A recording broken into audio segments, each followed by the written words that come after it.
Welcome to Engaging Poverty 101, Module 3, Understanding Poverty.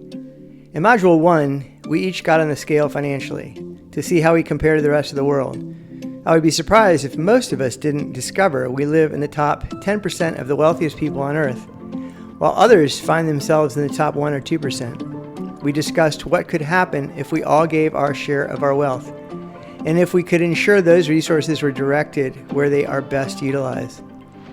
A challenging proposition, yes, but possible if we work together, and life-changing for millions of people. In Module 2, we use facts to challenge the stereotypes many of us carry about people in poverty, including the homeless. What the data revealed was a very different picture than many of us thought. And that matters, because our misunderstanding of those in poverty is directly limiting our ability to help them. Closing that gap isn't simply an exercise in empathy, it is essential to our effectiveness. As Malcolm Forbes once said, "It is easier to suggest solutions when you don't know much about the problem." While many of us know a lot about the problem, perhaps now we know even more. In Module 3, we are going to look at why so many people remain in poverty. We tend to reduce that risk to a single answer, money, but the reality is far more complex. To guide us through this, we are drawing on the work of Dr. Ruby Payne, whose research in the field of poverty has been tested, applied, and validated across education, social work, and faith communities for decades. Dr. Ruby Payne defines poverty as the extent to which a person does without resources.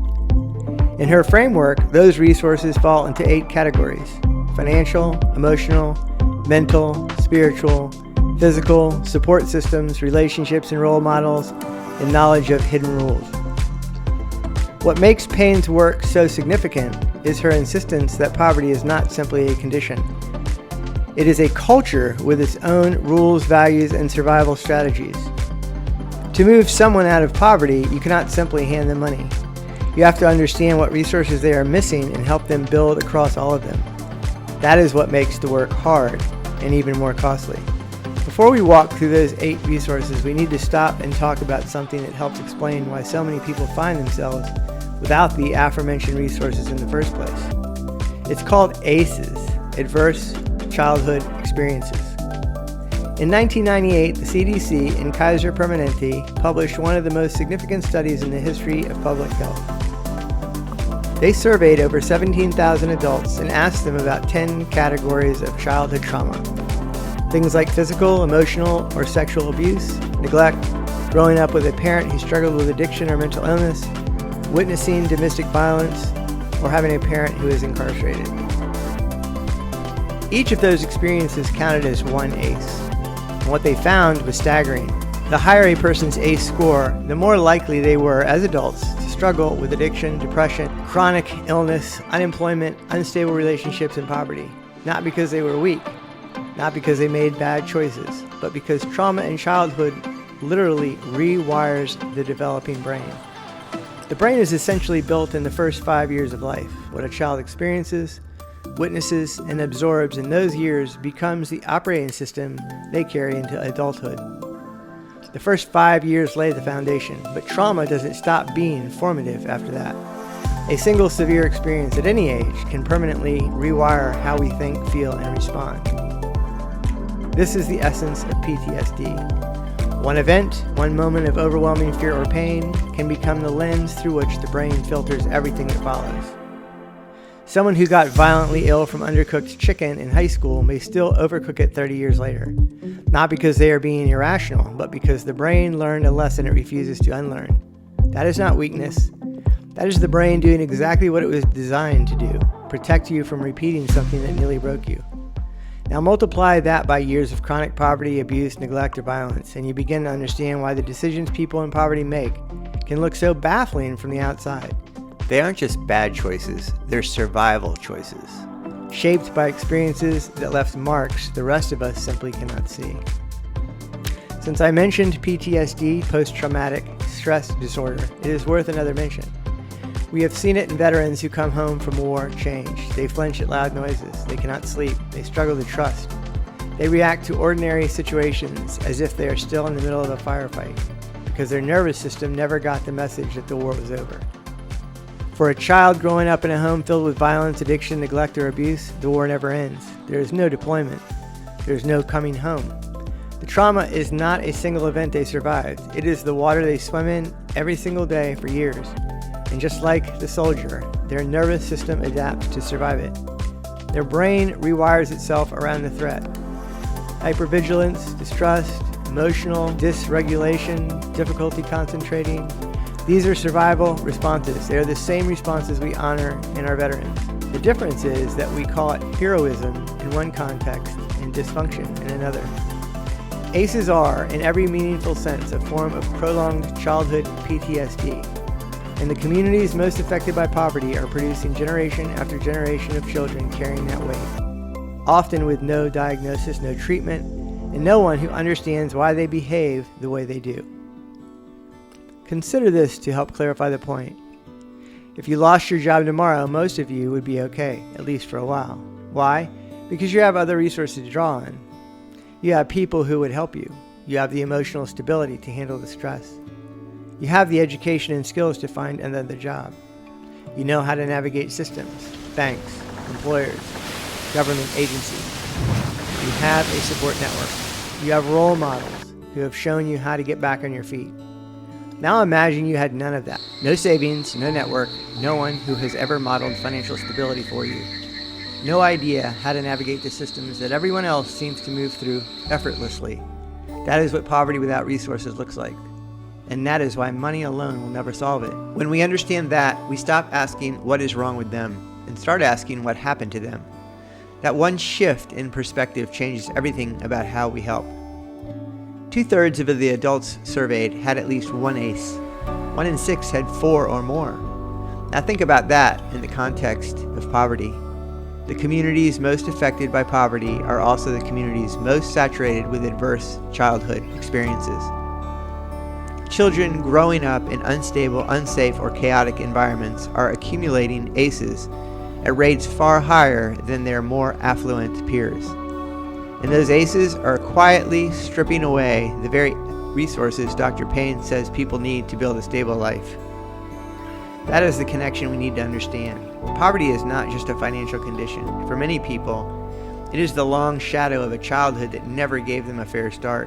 So now, as we walk through Dr. Payne's 8 resources, I want you to keep ACEs in the back of your mind. Let's start with the one resource we all think of first, and the one that, by itself, is the least likely to solve the problem: financial resources. For Dr. Payne, financial resources are simply the ability to purchase goods and services. That's it.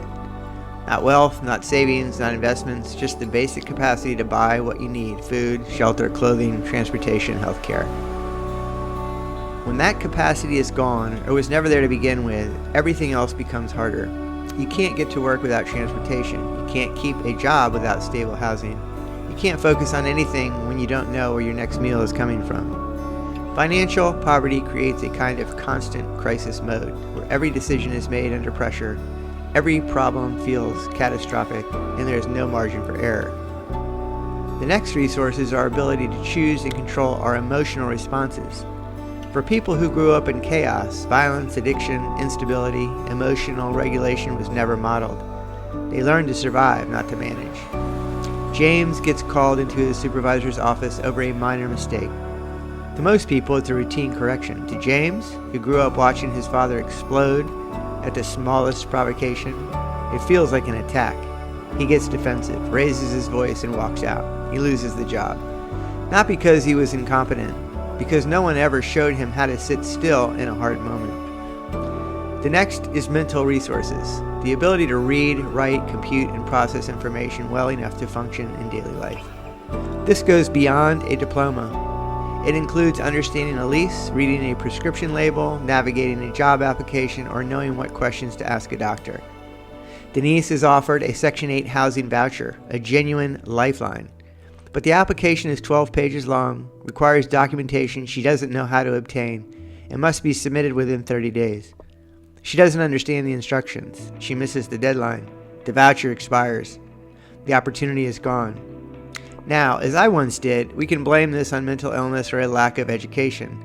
But cognitive scientists distinguish between crystallized intelligence, accumulated knowledge and skills, what education builds, and fluid intelligence, the ability to reason, adapt, and solve new problems, largely innate and shaped by early experience.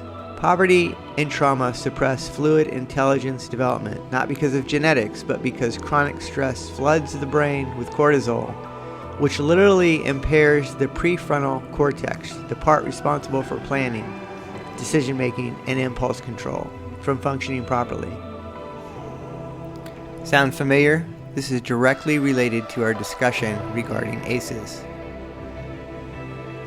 In Payne's framework, a person in poverty may have limited mental resources not because they are unintelligent, but because the chronic stress, trauma, and understimulation in early childhood prevented those capacities from fully developing, regardless of what their transcript says. Education is the system you pass through. Mental resources are the internal tools you bring to that system and to everything else. If they are in short supply, a person is more apt to live in poverty. The next resource is spiritual. A belief that there is a purpose and meaning to life, that things can get better, that you are not alone, that your life has value. After years of homelessness, Philip gets placed in a housing facility. He has a bed, meals, and case management, but he has no sense that any of it will last or that he deserves it. He sabotages the placement within weeks. Without a belief that things can actually be different, stability feels more threatening than the street. He returns to the cemetery, where he is more comfortable. Here is where it gets directly relevant to Dr. Payne's framework. Spiritual resources, the belief that life has meaning, that things can get better, that you are not alone, are not a nice-to-have cliche. Research shows that they are a measurable protective factor against the very conditions that drive and sustain poverty: depression, addiction, hopelessness, and the inability to imagine a different future. That is just as true for you and me as it is for them. But communities in deep poverty carry an added weight. These are communities where spiritual resources have often been stripped away by trauma, by distrust of institutions, including the church, by generations of unanswered prayers and broken promises. The result is a poverty that runs deeper than any balance sheet can measure. And when a person has lost the belief that anything will ever change, they stop making the decisions that would change it. That is not a character flaw, that is the predictable result of a life without hope. And this is precisely why faith communities, churches, ministries, even urban outreach, are uniquely positioned to address poverty in ways that government programs and social services simply cannot. You can give someone money, you can give them housing, but you cannot give them a reason to get up tomorrow. That has to come from somewhere deeper. The next resource is the physical one. Having a body that is healthy enough to work, show up, and function. Chronic illness, untreated mental health conditions, and lack of health care are disproportionately concentrated in poverty. Linda is offered a job at a warehouse, steady pay, real hours, but she has an untreated back injury from years of sleeping on hard surfaces. She can't stand for 8 hours. She turns the job down, not because she doesn't want the job, but because her body won't let her. And let me add, many of us have not exactly treated our bodies as we should. But here's the difference. When our health begins to fail, most of us have options: insurance, savings, doctors we can afford to see. Those in poverty have none of that. Now, consider what a lifetime of years of eating what is cheap and available does to your body. Diabetes, heart disease, hypertension, these conditions are dramatically more prevalent in low-income communities, not by coincidence, but by circumstance. Moreover, for someone in poverty, a serious illness can be the thing that puts them on the street. Medical debt is one of the leading causes of bankruptcy in America. For those without insurance, a single emergency room visit can generate a bill that takes years to climb out from under. Physical resources are not just about fitness. They're about having a body healthy enough to work and function, and the means to maintain it when it starts to break down. Those in poverty do not have the resources to sufficiently manage that process like most of us. The next area is support systems. Having people, family, friends, community, church, who show up when things fall apart. Kevin gets out of jail with $50, a bus ticket, and a garbage bag of clothes. He has no family willing to take him in. No friends who aren't still in his life. No church, no mentor, no one to call. He's back inside within 6 months, not because he didn't try, but because there was no one there to catch him when he stumbled. Let's pause here, because some of you are thinking he shouldn't have done what he did to get arrested. Fair enough. Let's follow that logic. Meet Kevin, not the Kevin who stole food to survive, though that story is real and worth sitting with. Meet a different Kevin. He had a master's degree and a government job that required clearance. No savings account. He was living paycheck to paycheck like most Americans, but he was making it. Then one night, he made a terrible decision, got behind the wheel after a few drinks and got a DUI. Lost his security clearance because his job required a clean record. He was repurposed to a desk job he hated, nor was he able to pay his bills. The spiral accelerated. He got drunk and someone taunted him. He ended up in jail. Now he gets out with $50, a bus ticket, and a bag of clothes. He has a master's degree, but he made mistakes, real ones he owns. But he also has no support system, no family in a position to help, no friends who haven't already distanced themselves, no church, no mentor, no one to call. And now he has a record that follows him into every job interview, every housing application, every fresh start he tries to make. The question isn't whether he made bad choices. He did. The question is, without a support system, what does the path back actually look like? For most of us, the people around us are the net that catches us when we fall. When that net doesn't exist, or when the fall has torn it apart, even a person with a master's degree can end up with nowhere to go. That is what the absence of support systems looks like, and it can happen to anyone. Our next resource is relationships and role models. Having adults in your life who have demonstrated by example how to make good decisions, navigate systems, and build a stable life. Aisha is bright, motivated, and wants something better. But everyone she grew up around dropped out, had kids young, or ended up incarcerated. She has never met anyone who went to college, negotiated a salary, or built a retirement account.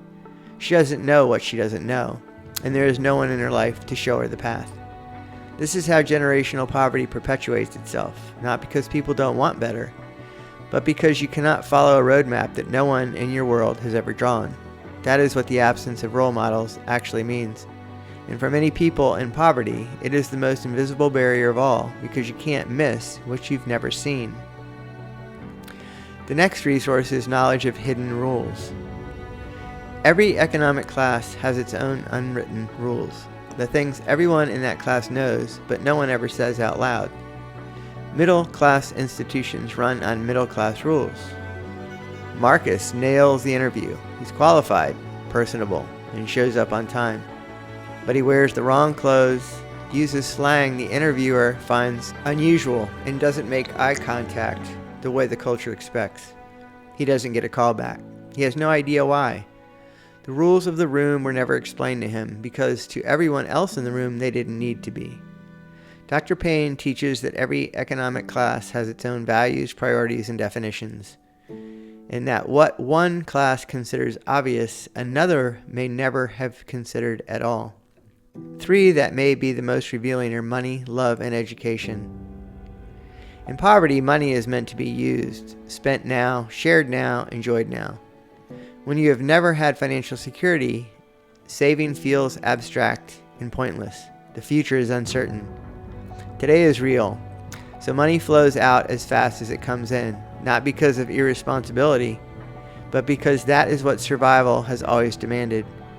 In the middle class, money is meant to be managed, budgeted, saved, invested. The future is something you plan for, and financial discipline is a core value.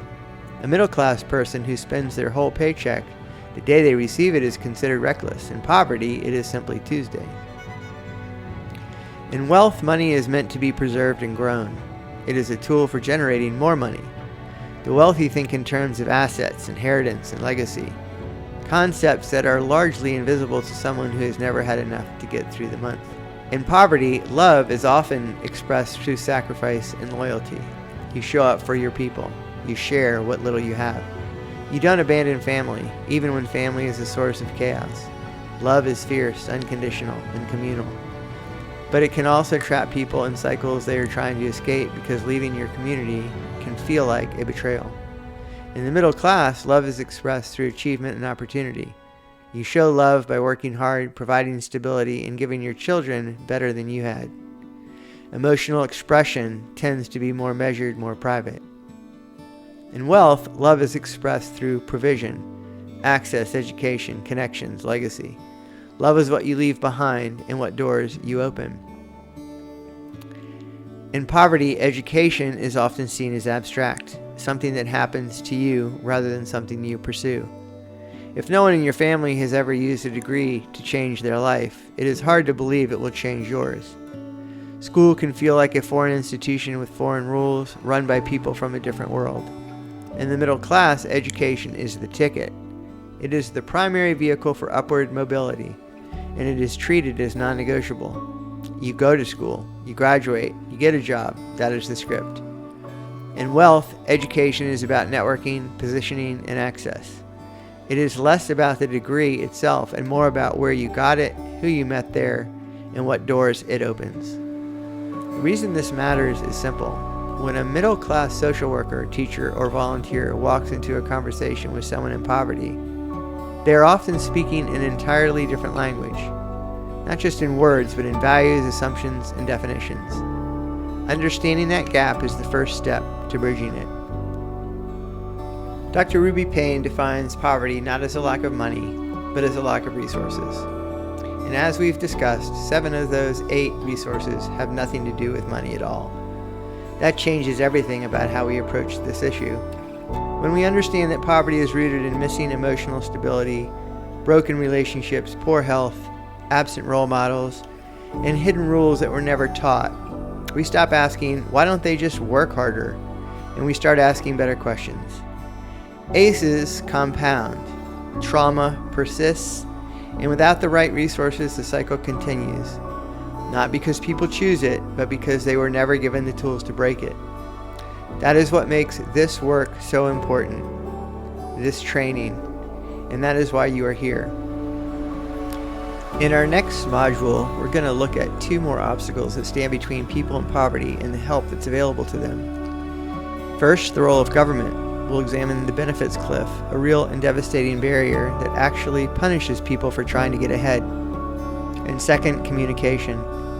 We touched on the differences in how each class communicates when we explored the hidden rules. But there is a model, the Shannon-Weaver model, that takes us further. It suggests that very few of us actually communicate the way we think we do. Consider this part 2 of an issue that is critical to our success, not only with those in poverty, but with everyone who is trying to help.